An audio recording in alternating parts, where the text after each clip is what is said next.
జీవితంలో కుంభమేళా ఒక్కసారైనా వెళ్ళాలి అనేది చాలా మందిలో కోరిక ఉంటుంది.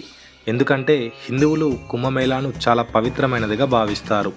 కుంభమేళాలోని పవిత్ర నదిలో స్నానం చేయడం వల్ల ఈ జన్మలో చేసిన పాపాలన్నీ తొలగిపోతాయని, పుణ్యం లభిస్తుందని చాలామంది నమ్మకం.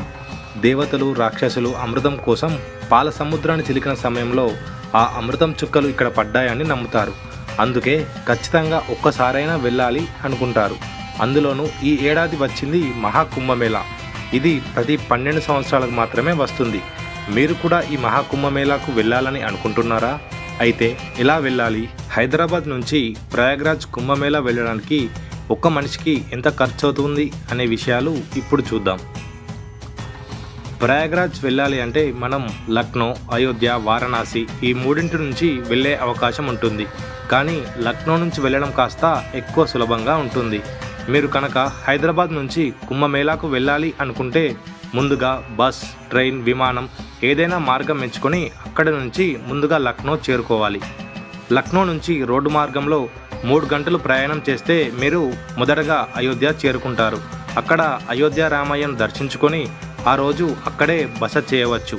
అయోధ్య అందాలను ఆ రాత్రిపూట మీరు వీక్షించవచ్చు. ఆ తర్వాత మరుసటి రోజు ఉదయాన్నే అయోధ్య నుంచి 4 గంటల ప్రయాణం రోడ్డు మార్గంలో 170 కిలోమీటర్లు ప్రయాణం చేస్తే కుంభమేళాకు చేరుకుంటారు. అక్కడి నుంచి మరో 3 గంటలు ప్రయాణం చేస్తే వారణాసి చేరుకుంటారు. వారణాసిలో కాశీ విశ్వేశ్వరుడిని దర్శించుకొని ఆ తర్వాత వారణాసి వీధులు మొత్తం మీరు తిరిగి రావచ్చు. లేదంటే వారణాసి స్కిప్ చేసి మీరు కుంభమేళా దగ్గర నుంచి రిటర్న్ లక్నో వెళ్ళొచ్చు. లేదంటే వారణాసి కూడా చూసి అక్కడి నుంచి లక్నో వెళ్ళిపోవచ్చు. మీరు హైదరాబాద్ నుంచి లక్నోకి విమానంలో వెళ్ళి ఆ తర్వాత అక్కడి నుంచి అయోధ్య, అక్కడి నుంచి కుంభమేళా, అక్కడి నుంచి వారణాసి రోడ్డు మార్గంలో ప్రయాణించి మళ్ళీ అక్కడి నుంచి విమానంలో హైదరాబాద్కి చేరుకుంటే ఒక్కో మనిషికి దాదాపుగా 35,000 పైనే ఖర్చు అయ్యే అవకాశం ఉంది. ముందుగానే టికెట్లు బుక్ చేసుకునే వారికి మరింత తక్కువలోనే అయిపోతుంది. అలా కాకుండా మీరు ట్రైన్లో వెళ్ళి ఉంటే తక్కువలో తక్కువ ఒక్కో మనిషికి 15,000 లోపే ఖర్చు పూర్తవుతుంది. కుంభమేళాలకు వెళ్ళిన వారి సౌకర్యం కోసం ప్రభుత్వం వారు మేళాని సెక్టార్లుగా, కార్టూన్ పాయింట్స్గా, ఘాట్స్గా విభజించారు. వాటిపై అవగాహన పెంచుకొని వెళ్ళండి. లేకపోతే అసలు ఏమీ అర్థం కాదు. ఎటు వెళ్ళి ఎటు వస్తారో మీకు అర్థం కాదు. మొత్తం 24 సెక్టార్లు ఉంటాయి. 17 కార్టూన్ పాయింట్స్ ఉంటాయి.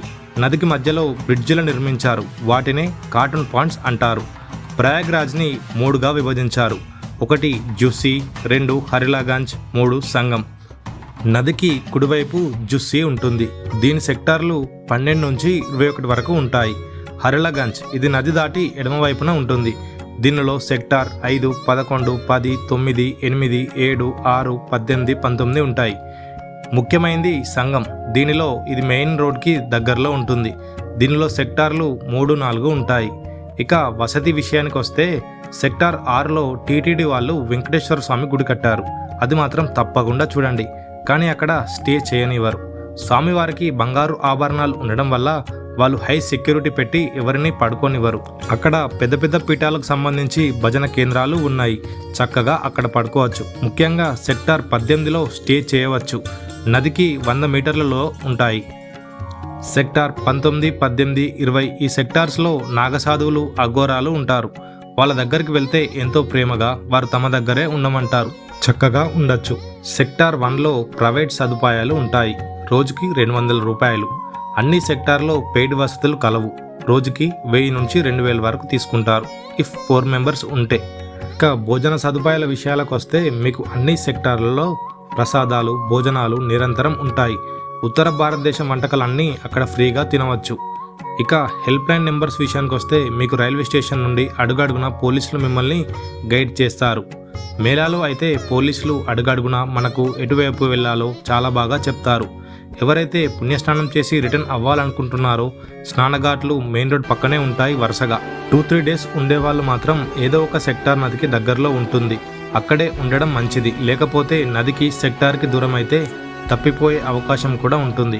ఈ సమాచారం